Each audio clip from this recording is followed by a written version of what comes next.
So ito lang, no? Kamusta po mga ka-Streetwise? Ako po si Takero Miyamoto at welcome po sa aking munting channel. So mga kababayan, ito lang, no? Gusto ko lang malaman. Ito press 1 nga dyan, press 1 lang. Kung sino yung pabor sa inyo na palitan si Mig Zubiri bilang Senate President para malaman natin, 'di ba? Ang tanong, ay, ano ba 'yan? Ang tanong, korte ba ang Senado? Hindi. Nagsabi bang ganun? Nagsabi bang korte ang Senado? Wala naman Ayan, si Mami Peng. Okay. Si Mami, ayan, maraming gustong pumalit. Kasi nagpapalit si Robin Padilla. So ngayon mga kababayan kasi, ang usap-usapan ngayon, papalitan po si Mig Zubiri.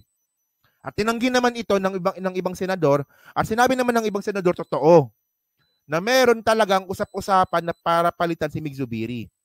So ang una nagbanggit dito, si Amy Marcos, na paborito po ni Mami Peng, at saka ni Ai Chang, at saka si Cynthia Villar, na paborito ko naman. Okay. So sabi naman dito, so ang dami nag-press 1, no? Napalitan si Zubiri, no? Disappointed na ba? So sabi dito, Amy Marcos confirms outside attempt to change Zubiri leadership. So ibig sabihin ng outside attempt sa labas ng Senado. So malamang sa Congress to. Diba? Kung tayo lang naman magbabanggit na tanggalin si Zubiri, hindi naman magsasalita si Amy ng ganyan.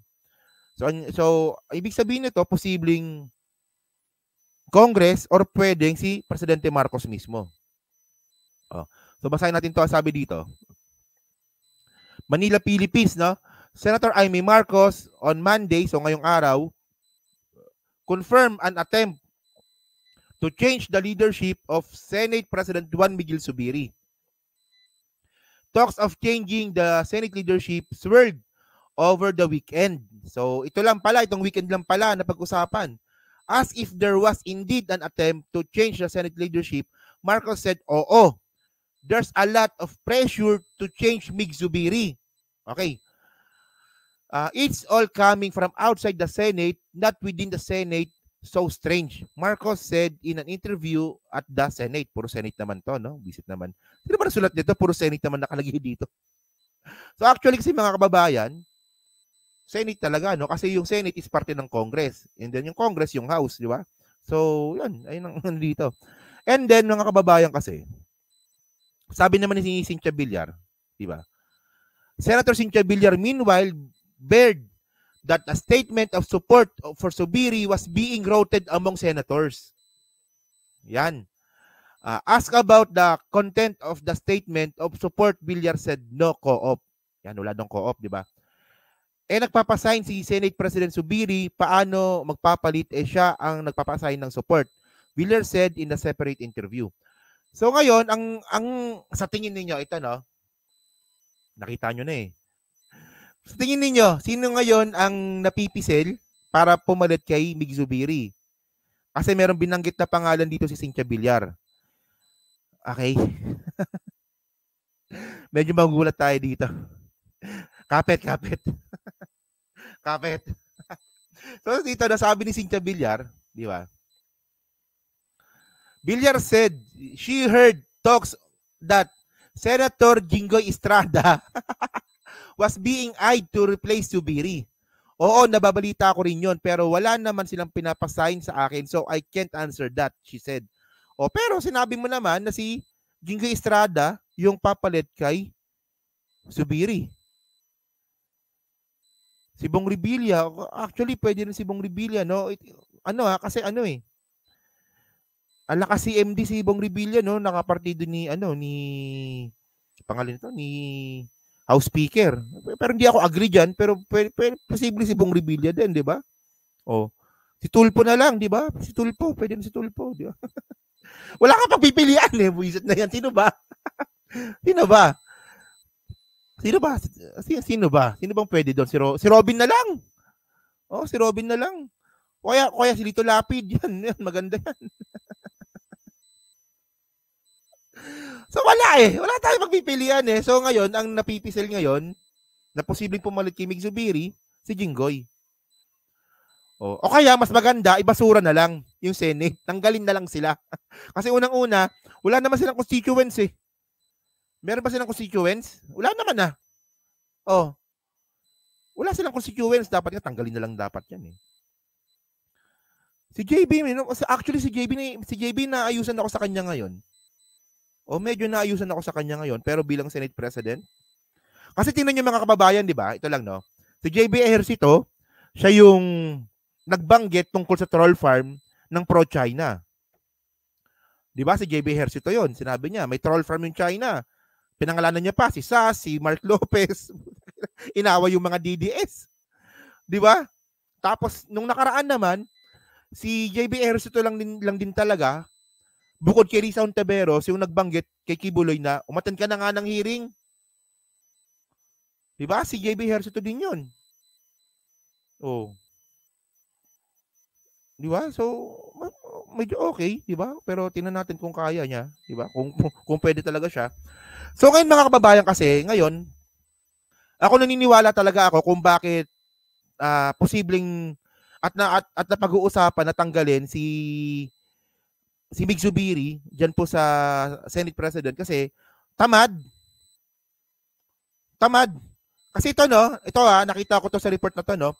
Alam naman po kasi natin mga kababayan na yung pinaka pinag-uusapan ngayon at pinaka plataforma ni PBBM ngayon is economic provision, yung charter change. 'Di ba kaya nga porsigido ngayon yung Congress, 'di ba, na may ipasa yung RBH 7. So joint resolution 'yon ng Senate at Congress. 'Di ba ngayon, sobrang busy ngayon ng Congress. Inaabot na sila ng gabi, hanggang alas 10 ng gabi para pag-usapan yung economic provision. Pero itong Senate naman, parang walang pakialam. Yung Senate. Yung Congress masyadong busy, pero yung Senate naman walang pakialam. So ang sabi pa dito ni Mig Zubiri, no, ito basahin nyo to from Rappler to eh. Zubiri, Marcos prefers charter change plebiscite alongside 2025 election. So ngayon kasi ang inahabol kasi ngayon ni PBBM na magkaroon po ng plebisito at isabay po ito sa 2025 election. So ibig sabihin nun, sa 2025 election, magbobotohan yung mga Pilipino at nakalagay doon yung plebisito sa baba. Kung tayo ba ay pabor sa economic provision. Boboto tayo doon, yes or no.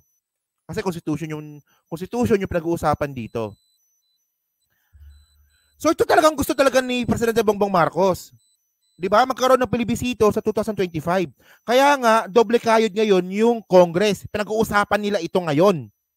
Pero itong si Zubiri naman, ang sabi naman ni Zubiri dito, no? Basahin natin 'to, no? Sabi dito, referring to the deliberation on the resolution of both houses, number 6, Zubiri said, hindi pa namin maitatapos po ito ng March. Kasi we have only 3 weeks left. Ang dami pa namin iti-take up na mga mahalagang measures, but definitely continuous ang hearing. Paano naging continuous yung hearing? Isang beses lang kayo nagkaroon ng hearing. Isang beses or dalawang beses? Isang beses nga lang ata eh. Oh, isang beses lang ata kayo nagkaroon ng hearing eh. Paano mo sinabing continuous ang hearing? Isipin niyo mga kababayan na yung Congress ngayon, porsigido, para matapos na po yan. Pero yung si Zubiri naman, hindi namin matatapos yan. Dami namin ginagawa eh. Oh. Ito paano, continue pa natin para maasar tayo lalo, no? At the lower house, lawmakers began, di ba? Lower house, simula na. Di ba? Sa Congress. At the lower house, lawmakers began discussing their own resolution, proposing the amendments in the charter. Both Senates, RBH number 6 and House RBH number 7, will propose similar economic amendments. The two differ, though, in the one continuous line, in the part that says each house votes separately on the amendments. Yan. Ito, putang ina kasi ni Zubiri eh. Ito kasi nakakaasar kasi dito mga kababayan eh. Di ba, galit na galit sila dun sa People's Initiative. Galit na galit sila dun eh. Kasi ang nakalagay kasi sa People's Initiative, magboboto yung Congress tsaka Senate ng iisa. Ngayon, pinaglaban ngayon yan ng Congress, ay ng Senate. Pinaglaban ng Senate yan. Sabi nila, hindi pwede yan. Hindi pwedeng ganun, hindi pwedeng ano yan, hindi pwedeng magboto ng iisang boto yung Senate at Congress. O sige, pinagbigyan. Nagwala pa nga si Super Tae doon, di ba? O. Ngayon, para matapos na yung usapin po sa People's Initiative na yan, na ginangaw ngayon ng Senate, ang ginawa ng Congress, nag-file sila ng RBH 7. So ngayon, yung RBH 7 ngayon, continuous po ngayon yung pag-uusap. Tapos ngayon naman, si Zubiri naman, yung RBH 6 naman nila, isang beses lang po nagkaroon ng hearing. Ang akala ko ba, ang gusto ninyo, hiwalay na boto? Bakit ang bagal-bagal ninyo? Kaya ngayon mga kababayan, hindi po talaga natin masisisi kung bakit may mga tao na gustong magkaroon ng pagkasama ng boto, yung Congress at Senate, ang bagal talaga ng Senate. At syempre mga kababayan, ang may hawak dyan, Senate President. Senate President po yung nagdidikta niya na ito pag-usapan natin. Focus tayo dito. Ito muna pag-usapan natin. O itong issue yung pag-usapan natin. Senate President po yung meron pong responsibilities po dyan. So ngayon, responsibilidad ni Zubiri, yung RBH 6 na yan, bakit kung ano-ano pa inuunan ninyo? Ito nga yung nahabol natin magkaroon ng plebisito sa 2025. Diyos ko, walang yan na yan. Ito pa yung nakakainis dito meron pa dito. Sabi pa ni Zubiri dito okay. With the President preference for May 2025 plebiscite, Zubiri said that there was no reason for the Senate to finish its deliberation in March. We can take this up after the break, he said. Okay, tamo? Dinidelay mo talaga? Dinidelay talaga ni Zubiri. Pwede naman nilang pag-usapan ngayon yan Di ba? Yung Congress nga nagsisimula na ngayon, tapos sila naman kung ano-ano pinagagawa nila. Pwede nila pag-usapan ng sabayan, nangyari na nga yan, di ba? Di ba nagsimula na nga, di ba nakapag-hearing na nga yung Senate ng isang beses, tapos yung Congress, tuloy-tuloy, on the same time. So pwede nila pag-usapan yan. Para kapag nakaroon na sila ng resolution, magkakaroon ng merger yan para pirmahan na lang ng presidente. So, tapos dinilayed pa yung isang beses, di ba? Dinilayed pa yung sampina ni Kibuloy. Di ba? Dapat may sampina na siya nung nakaraan, pero dinilayed. And then mga babayan kasi, nung tiningnan ko po itong website naman ni Jinggoy Estrada, kasi si Jinggoy ngayon yung yung napag-uusapan So ito yung pinaka-update ni Jinggoy, February 24, 2024, regarding naman po dyan sa RBH 6 tsaka RBH 7.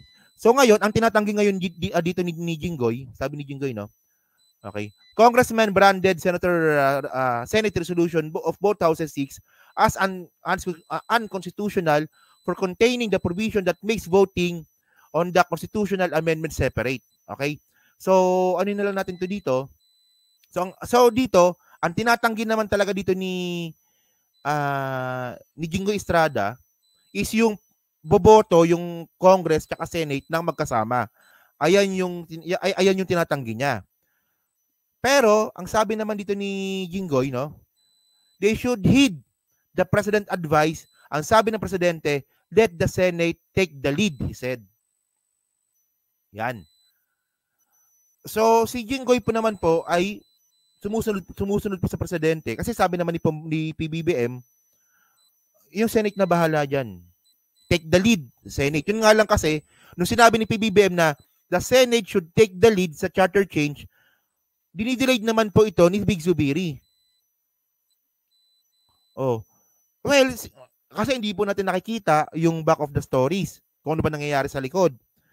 Pero ako naniniwala talaga ako na, di ba, na may chance talaga na si Jinggoy ay gumagawa ng paraan para maging Senate President, di ba?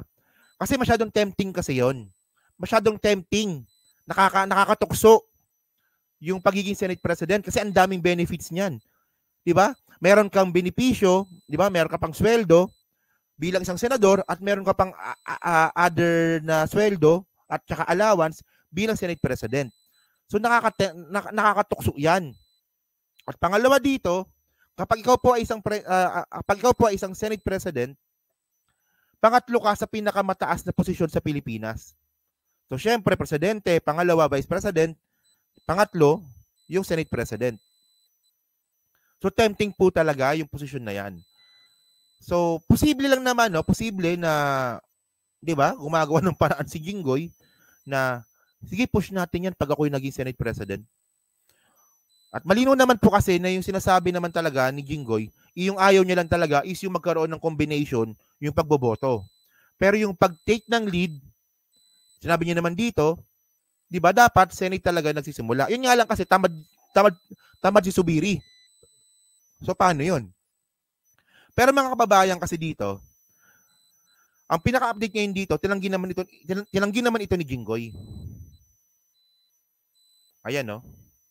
Ito, kakabalita lang to, di ba? Nung pag-screenshot ko nito, just now. Okay? Senator Jinggoy Estrada bellied speculations that he would replace Senate President Juan Miguel Zubiri, saying he is not ready to take over. Sabi niya yan. Sabi niya yan. Pero mga kababayan, syempre, di ba? Kung kayo senador na, hindi pa ba kayo papayag? Hindi ba kayo matutukso maging Senate President? Di ba? Ito lang kasi mga kababayan. Kung si Jinggoy ay aayon sa gusto po ni PBBM na unahin itong RBH6 na to, wala tayong magagawa. Ganun talaga, politika yan. Di ba? Wala tayong magagawa. Gusto ng presidente na unahin yung RBH7, ay yung RBH6, at sinabi naman ni Jinggoy na sinabi naman ni Jinggoy na, sige, akong bahala dyan. Nakaka-tempt talaga. Nakaka-tempt naman kasi talaga yun. Di ba? So, yun.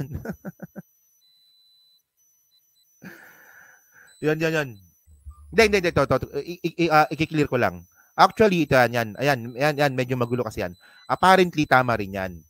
Yung pangalawa sa pinakamataas sa trabaho.